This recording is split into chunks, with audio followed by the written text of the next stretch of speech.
I have prepared the best team for the upcoming game week 11, but if you want to put in a cheeky differential in your squad, wait until the end and see my differential selection. As usual, we are starting in the goalkeeper's position for the best team for the upcoming game week. I have chosen this time to go with Sam Johnston from Crystal Palace. I believe there are several fixtures that can be targeted, such as Luton, Liverpool, Nottingham Forest, Aston Villa. Sheffield United have a tough opposition against them as well, but Burnley are taking home Crystal Palace, and I believe that Sam Johnston is in the best position to keep a clean sheet here. I believe that he is a very well placed goalkeeper. He can play with his feet, he can save some shots, he can save some penalties, so he is a very good choice in goal. The obvious option for Areola is not a good option this week because they're facing it was Brentford away from home. Yes, Spurs and Chelsea clash with each other. Newcastle and Arsenal are playing against each other. I don't like the Manchester United defense, so I'm not including anyone here. The goalkeeper for Liverpool is too expensive. It's Sheffield United Wolves, by the way. I believe Jose Sa is not as good as Sam Johnston because of his price.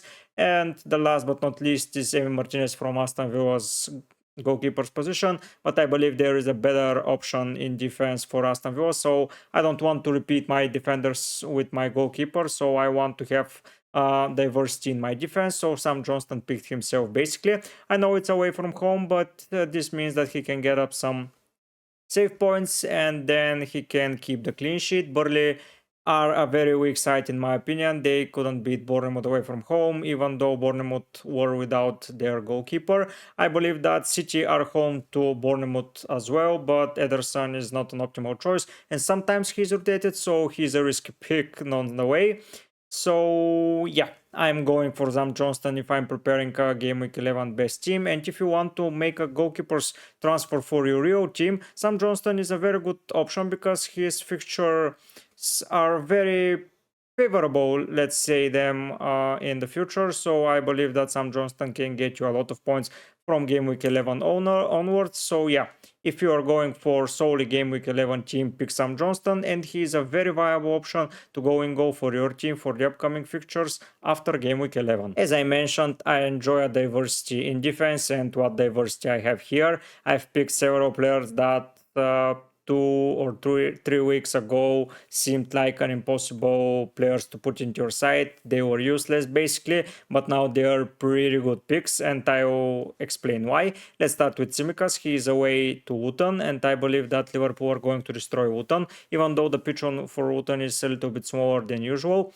Tsimikas can occupy that left flank position. I know Robertson is the starting player there, but as you may already know, he is injured for several weeks going up ahead, so picking Tsimikas is a very good option in my opinion for Game Week 11 and as a transfer for the future. I know Liverpool are having a game against City in Game Week 13, I believe it was, but you can always bench Tsimikas if you're looking that way forward. But if you're building a team solely for Game Week 11, I believe that going for Tsimikas is the right choice to do. Someone will say that Trent is better. Yes, but he's way more expensive, and I have pretty expensive players going forward, so I cannot afford a lot of expensive players in defense, and Tsimikas will do the job perfectly fine, I believe, and you should believe as well. Matikesh is the person that I chose for Aston Villa's defense. I explained why I'm not picking Kane Martinez, because I chose a better option in defense, and I believe Matikesh is the better option. If they decide to play 3-5-2 against Nottingham Forest, which isn't looking likely, because when they play against weaker oppositions, they put 4 defenders and they play with a lot of strikers. But if they get another injury, maybe they are most probably going to move back to 3-5-2, and Matikesh is going to be basically their right winger, so he will get into very dangerous opportunities and he can score a lot of goals and give a lot of assists. So be prepared to buy Matikesh if you haven't already. And Tochi Gomez is the big surprise here. I enjoy how Wolves played against Newcastle. Yeah, they were at home, but Sheffield United got only 1 point so far. They just got destroyed by Arsenal, so I believe that Wolves can build up on that point from Newcastle and get a win against Sheffield United. I believe a clean sheet is in order, and with such a low price being 4.4, Tochi Gomez is a great option for your squad. He's playing as a left back, so he can get an auto assist here and there, but don't expect a lot of things apart from a clean sheet from him. I know there are some obvious omissions. I already explained why I'm not picking a Manchester United defender, because I don't like them. I don't like how they are playing. Brighton's defense isn't looking as good as I want them to look, and Estupinian isn't confirmed to be playing in game week 11 still, so I'm not opting for anyone else. Manchester City is a great option here, but as I already explained, I want to save the money going forward, and they are pretty expensive defenders. Yeah, you can go for John Stones, but I believe that Tochi Gomez, Kesh, and Tsimikas together with Johnston for around 16 to 18 million is no, it's basically around 18 million, let's be honest, are pretty good options. Other options here, such as Newcastle defenders, Spurs defenders, Arsenal defenders, they just have tough fixtures, and I don't believe it's worth investing in them, especially for Game Week 11. Maybe for Game Week 12 onwards, yes, but for Game Week 11, there is a lot of room for error going for the harder fixtures. I know that 4 of the players are playing away, which may cause an issue, but the weaker sides are just at home this week, apart from Manchester City. All of Luton, Nottingham Forest, Sheffield United are 3 of the teams are playing, and Burnley, 4 of the teams are playing at home. So I believe that it's pretty difficult to go for a home fixture this week, apart from Manchester City maybe. So yeah, I'm investing heavily on away fixtures. But yeah, those 4 people build my defense. If you have anyone to add here, write them in the comment section. It would be very much appreciated if you put down who is the best defender in your opinion for game week 11. But now let's swiftly move into the midfield. As you can see, my team is looking very different from the other content creators.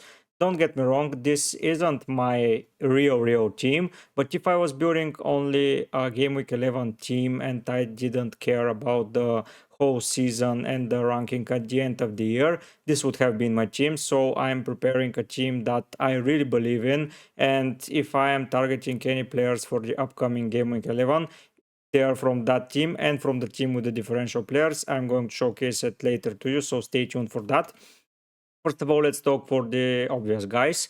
It's Mohamed Salah and Luis Diaz. I believe the fixtures against the newly promoted sides for Liverpool are a very great opportunity for you to pick the players from Liverpool, because they tend to do very well against those sides. I know Luton is a tough opponent at home, but I believe that Salah, Diaz, and the other boys from Liverpool will score a lot of goals. Salah, for me, is in a strong contention to be your captain. I have another captain option, but let me showcase it to you in a bit. But for now, have in mind that Salah is a very good option. And if you want to have a differential Liverpool player, which is apart from the best team, Luis Diaz is your boy. For sure, he is a starter in the Prem. He is being rested in the Europe League and in the Carabao Cup. So yeah, Luis Diaz is starting in the Prem for sure, and he can do a lot of damage there. Next up is Mitoma. He is the best attacker from Brighton, in my opinion. He is the most influential. He is ever present. He is scoring goals. He is assisting them on the left flank. He is doing very well. And on the right side, he most probably is going to play against Ashley Young. And against Ashley Young, he can do a lot of damage. Even if it's against Patterson, I believe that he's going to do a lot of heavy damage. And there are other options from Brighton, being Fati, Adingra, maybe Pascal Gross, but I believe Mitoma is the most explosive and can give you a lot of points. Next up is Diaby. I don't surprise anyone with that pick, I believe, but you have to have Aston Villa attacker in your side right now, because they are scoring goals for fun. I know it's a fixture away from home and it's against Nottingham Forest, but at least one attacker from their team is needed. I didn't have space for Oli Watkins, but for Diaby, I for sure made space. As you can see, I'm not picking any players from Manchester United, from Arsenal, from Newcastle, from Manchester City, even in midfield. I'm not picking anyone from Spurs, which seems the most dangerous thing right now in the world. But I believe that those players are having better fixtures, and the 5 players here are basically playing against the bottom 5 sides in the league, at least in my opinion. So yeah, Diaby, a very good shout out to go into your side if you do not already have him. And the last guy here is Hee-chan. I know that it seems like a surprise to pick him instead of Neto, but Neto came off limping against Newcastle, and I believe that if there is a minor injury or a major injury, he's not going to be part of the team. That's a shame because he was in such a good form, but what can you do? Injuries happen. But Hee-chan finished the game, so yeah, he is ready for game week 11, and he's most probably going to be ready for game week 11. There is a lot of time, a lot of games to be played, but I believe that Hee-chan is playing in game 11, and he's going to be the most dangerous player on the field for Wolves if Neto is gone. So yeah, if you are looking for a Wolves player against the Sheffield United side which is struggling, I will be going for Hee-chan because he is injury free right now. I already explained that I do not own players from teams like Spurs, Chelsea, Newcastle, and Arsenal because the pair of the teams face each other and it's going to be a pretty tricky situation to predict. Last season, Newcastle and Arsenal were looking a little bit shaky against each other and the games finished 0-0, so I'm prepared for such a turnaround again this season. Spurs and Chelsea is a derby that is pretty interesting derby. So yeah, Chelsea lost against Brentford, Spurs beat Crystal Palace, but I believe that the derby days are a different breed, so I'm not betting on anyone. I'm not picking a City midfielder because I don't know who to pick and who is going to return points. I have invested in attack for City, but you'll see that in a minute. Other teams that are interesting, yeah, no players from Wolverhampton, from West Ham because they're playing Brentford, and Mbeumo is not in the side because they're playing West Ham. So yeah, those 5 midfielders build my team, and let's wrap up the team with the forward line. I believe you are expecting those players, but nonetheless, let's finish the team. Wrapping up the team with the Manchester City boys at home against Bournemouth in the forward line seems like the most obvious things to do. This is going to be the best and biggest test for the No Haaland project that I'm doing on my Rio team. If you want to see how this is going after game week 10, stay tuned for my game week 10 review and my game week 11 team selection later that week. But for now, let's focus on the best team for game week 11. As I already explained, you need to pick at least one of the strikers minimum. The two strikers seems like an obvious choice to go for. I believe Alvarez is going to score more points because he is not occupied by the defenders. Haaland is marked very tightly. Yes, he's scoring goals here and there, but Alvarez is roaming so freely, and I believe that he's the most integral player right now for the Pep Guardiola side. And if I had to choose, and I already chose, I picked Julian Alvarez. I believe that for the price and for the position that he's playing in that City lineup, he is the best possible option. I know Haaland seems like the best possible captain option, and you are not wrong. He is the best captain option because he's on penalties, he is ever present. He has this amazing goal scoring record, but if you want to go a little bit differential, just stay with Alvarez and Captain Salah. But if you want to own Haaland, just captain him, don't hesitate. Now it's time for you for the C, the differential team selection that I already promised in the beginning of the video. So let's move into differential players. Here is the differential 11 that I already promised you. The rules here are simple: no more than 3 players from a side, and none of the players should be over 10%. Here, no one is closer apart from Diaz and the Gw11, but we will get to them in a minute. If you are enjoying my content and want to see more, don't forget to subscribe to my channel. I am on my road for 600 subscribers and I want to reach that with your help until the end of the calendar year. So we have a little bit of time left to wrap up the 600 mark. Like the video if you enjoyed it, and now let's do a deep dive into the differential level. Sam Johnston picks himself. He is in the best team for Game Week 11, and with his low ownership at 3.5, he is into the differential 11. I don't have to explain him furthermore because, in my opinion, he is one of the best goalkeeper choices going forward for Game Week 11 and onwards. In defense, I have 2 of the players from the best team. This is a pretty strange situation. Most of the time I do not have such high number of players coming from the best team into the differential 11, but this week a lot of differential players are very good for the best team selection, so that's why I'm picking so many players from the best side here into the differential. So that means that the 5 players that I already picked here are a very good option for the upcoming Game Week 11 and going forward as well. Tsimikas 6.7, Totti 0.1, so he is a very, very big differential. If he gets you any points, it's going to be massive for you, so keep him in mind. let's be honest. Digne replaces Match Cash. I believe that Match Cash is the best option from Aston Villa, but if you want to go a little bit differential and believe in Digne, which personally I do not, but he is under 10%, he is in a very good percentage ownership, and sometimes he can do a very big house. He is here in the differential 11. I have a pretty bad memory from Luka Din when he was picked with a transfer.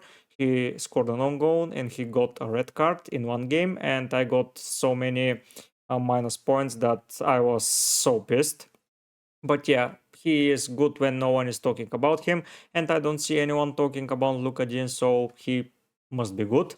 And the final guy here is John Stone. He returned from He returned from injury, 3.2% ownership. Perfectly fine option for the Manchester City boys. The other players are very highly owned. And in midfield, I do not who else to pick. So I'm picking a defender here in the differential 11. You don't have to go differential, just pick Haaland or Alvarez if you are going for an attacker. But in defense, you can invest in John Stones. He's getting back into shape and he's getting into a lot of dangerous opportunities once again. So yeah, he is a very, very good option. In midfield, I already discussed Chan and Luis Diaz. They are very good options. Neto is the best option from Wolves and Salah is the best option from Liverpool. But there is always room for the second best, and Chan and Luis Diaz make that midfield spot. I know it's difficult to find places in your side for the midfield because it's so stuck this year. Arsenal boys, Spurs boys, Newcastle players, Liverpool, Brighton, Mbumo, then going for Saka, a lot of players, Diaby, Bowen. I wouldn't find the time to say them all, but if you want to go differential, Hichan and Diaz are a very good option. Mitoma is very popular right now, but Atingra is a different breed. He is young, he is explosive, and Solly March is injured for a very long time, so in midfield there are a lot of free spots. Ansu Fati, Mitoma, and Atingra are going to be the starting attacking midfielders in my opinion, so if you want to go very much differential in the Brighton spot, Atingra is your guy, but if you don't want to go differential, pick Mitoma. That's why there is a difference here. I believe Mitoma is better, but Adingra is way more differential. And the final guy here is Luis Diaz. Last week he was at 2% ownership. Then he scored 2 goals. I got him in my differential video when he scored 2 goals, by the way. And yeah, now he's at 8.4, which is a very high rise. But yeah, 8.4, still a differential player on penalties against Nottingham Forest. I believe he's a very good option. And up front, I'm going with Eddie Nketiah. I know I said that Arsenal are having a tough fixture run, but if you want to go differential up until Gabriel Jesus returns into the side, I believe Eddie Nketiah is going to be ever present into the side. 5.5% ownership after a hat-trick. I believe that his form is going to grow even more, so he is a very, very good option. I found that there are a lot of differential strikers this week, and if you're still watching, I want to hear from you who is going to win the game between Arsenal and Newcastle. I'm personally going for a draw, but I will be very interested to see who you think is going to win. If you're still watching, show it to me by writing down the end result of Newcastle and Arsenal. It can be a correct score or only win for Arsenal, Newcastle, or a draw. It's up to you. Just show it to me. And the final guy here is Edward. I know that Crystal Palace are not scoring goals for fun right now, but they are going to turn that around. And from game week 11 onwards, they are having a pretty okay fixture run. And Edward is going to be a very important part in that run because Eze and Tulise are still injured. So Edward is going to play, and I believe that he's going to score a lot of goals. If you want to go for a Crystal Palace attacker, Edwards is your guy. As already explained, I am going to trying to reach 600 subscribers. Help me do that. Subscribe to the channel, like the video, write down a comment. I already explained what I want you to write. If you have anything else to say, write it in the comment section. I will be answering everything. But for now, guys, I will be heading out. Bye.